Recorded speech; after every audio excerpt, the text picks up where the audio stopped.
Assalamualaikum. Hello and welcome to the next video of endocrinology series. endocrinology series में हमने pituitary gland, thyroid gland और उसके hormones हमने discuss कर लिए हैं।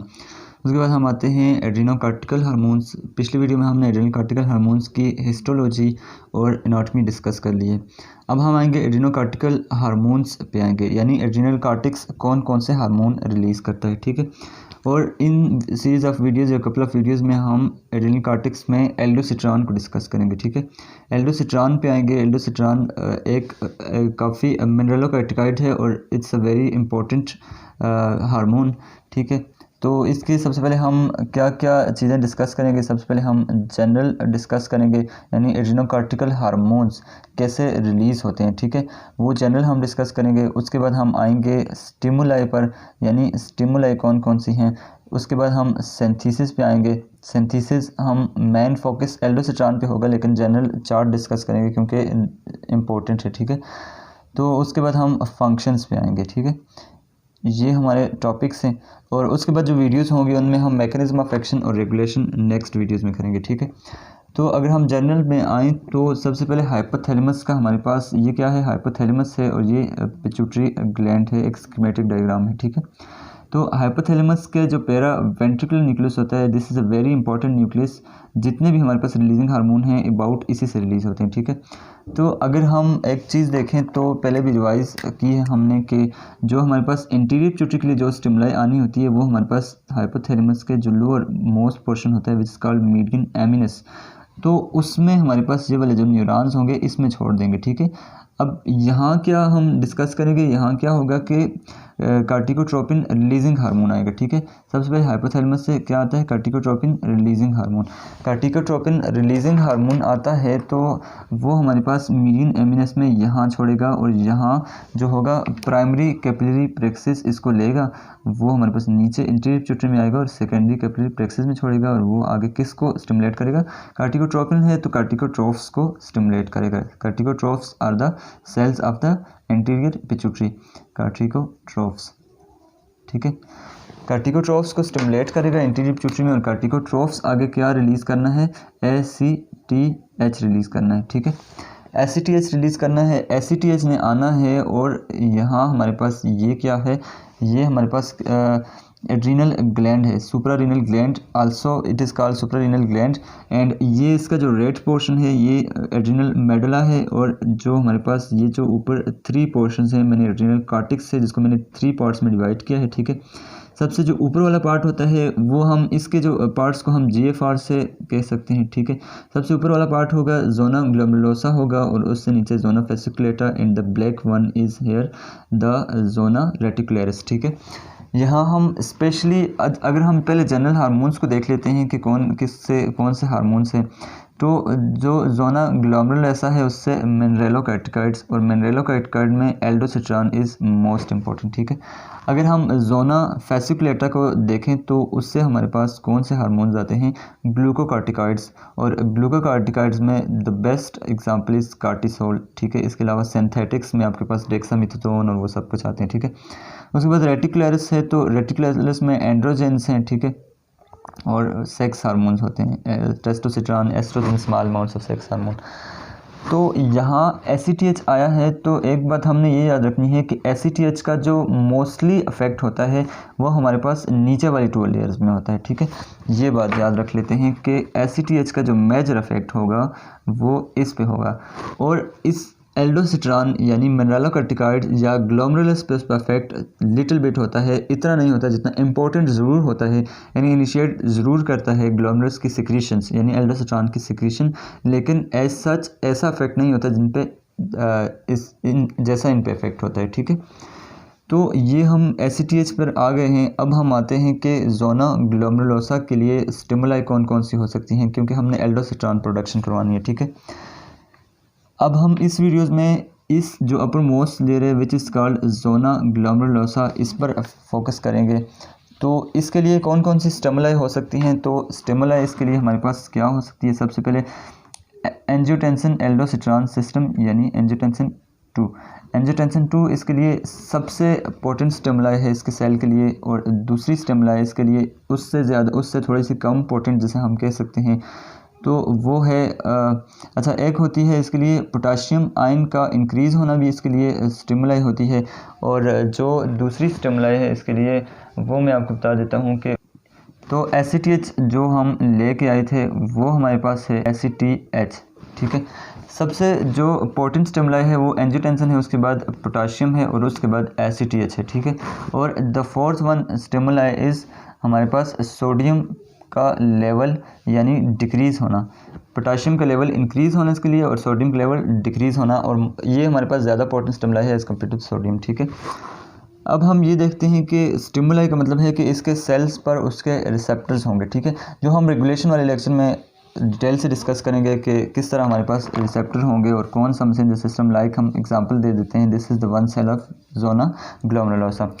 तो जोना, अब हम एक बड़ा सा सेल ड्रा करते हैं जोना ग्लोमेरुलोसा का, ठीक है। ये हमारे पास जोना ग्लोमेरुलोसा है, सपोज करते हैं कि ये हमारे पास जोना ग्लोमेरुलोसा का सेल है। तो ऑब्वियसली इसकी जो स्टिमुलाई होंगी यानी कि इसके रिसेप्टर्स होंगे सरफेस पे, तो इसका मोस्ट इम्पोर्टेंट जो रिसेप्टर होता है वो किसके लिए होता है, वो हमारे पास एंजियोटेंसिन 2 के लिए होगा, उससे ज़्यादा पोटेंट। उसके बाद हमारे पास पोटाशियम चैनल हो सकते हैं क्योंकि पोटाशियम भी इसके लिए एक बिग स्टिमुलाई है। और उसके बाद हमारे पास कौन सा हो सकता है, ACTH के रिसेप्टर्स हो सकते हैं, ठीक है। ACTH के रिसेप्टर सपोज इस तरह बना लेते हैं, ठीक है। तो सबसे क्या है, पोटेंट स्टिमुलाई एंजियोटेंसिन है, और फिर हमारे पास क्या है कि ACTH की स्टिमुलाई है, और फिर हमारे पास पोटाशियम आयन है और सोडियम आयन का भी इफेक्ट होता है, लेकिन ये 3 स्टिमुलाई होती हैं।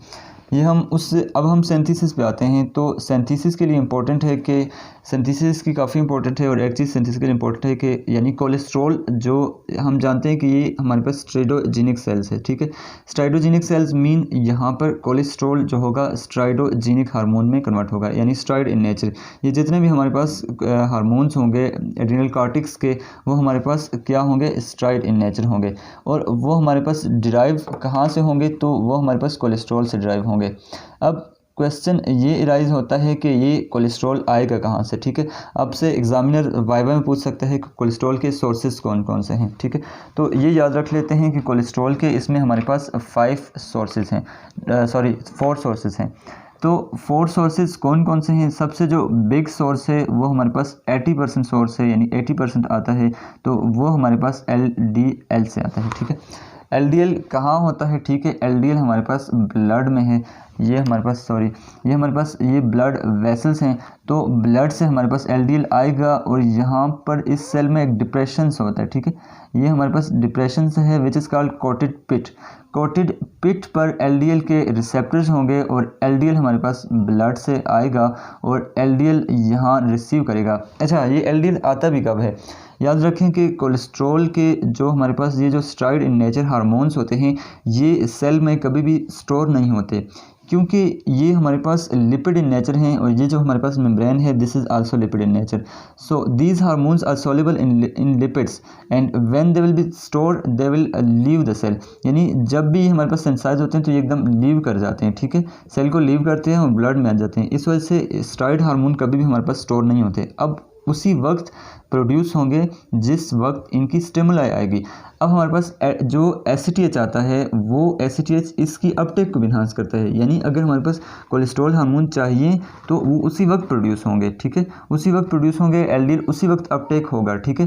तो LDL का अपटेक होगा, तो यहाँ ये कोटेड पिट कैसे LDL अंदर आएगा, अगर हम इसको देखें तो ये कोटेड पिट अंदर को आएगी, ऐसे अंदर को आएगी, ठीक है। और एट द एंड हमारे पास इस तरह वेजिकल की फॉर्म में in which what is stored LDL is stored, ठीक है। तो LDL हमारे पास एंडोसाइटोसिस के प्रोसेस के थ्रू हमारे पास अंदर आ गया है, ठीक है। अब एंडोसाइटोसिस, अब इसको हम आगे देखेंगे, सिंथेसिस कंटिन्यू करेंगे, पहले हम चूँकि सोर्सेज कर रहे हैं, ठीक है।